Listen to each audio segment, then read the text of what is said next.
Prime Asia বিশ্ববিদ্যালয়ের ছাত্র জাহিদুল ইসলাম পারভেজ মামলার প্রধান আসামি মেহেরাজ ইসলামকে গ্রেপ্তার করেছে র্যাব। বুধবার দুপুরে গাইবান্ধা থেকে তাকে গ্রেপ্তার করা হয়।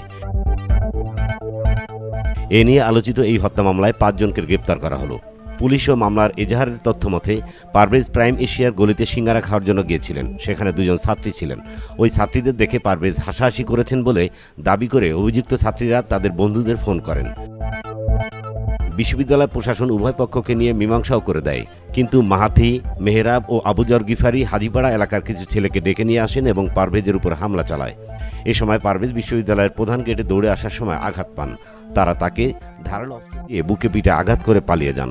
এ ঘটনায় নিহতের চাচাতো ভাই হুমায়ুন কবির বাদী হয়ে 8 জনকে আসামি করে বনানী থানায় মামলা করেন।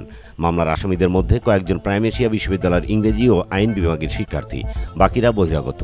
এজাহারে সোভান নিয়াজ তুষারের পরিচয় দেওয়া হয়েছে বৈষম্য বিরোধী ছাত্র আন্দোলনের বনানী থানার যুগ্ম আহ্বায়ক হিসেবে, আর হৃদয় মিয়াজির পরিচয় দেওয়া হয়েছে বৈষম্য বিরোধী ছাত্র আন্দোলনের একই ইউনিটের যুগ্ম সদস্য সচিব হিসেবে। এদিকে পারভেজ হত্যা মামলায় আরও একজনকে গ্রেপ্তার করেছে পুলিশ।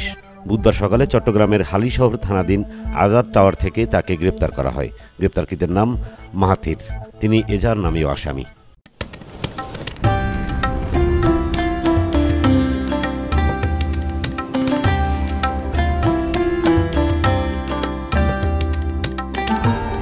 এমি টিভি, স্বাধীন বাংলার স্বাধীন কণ্ঠ।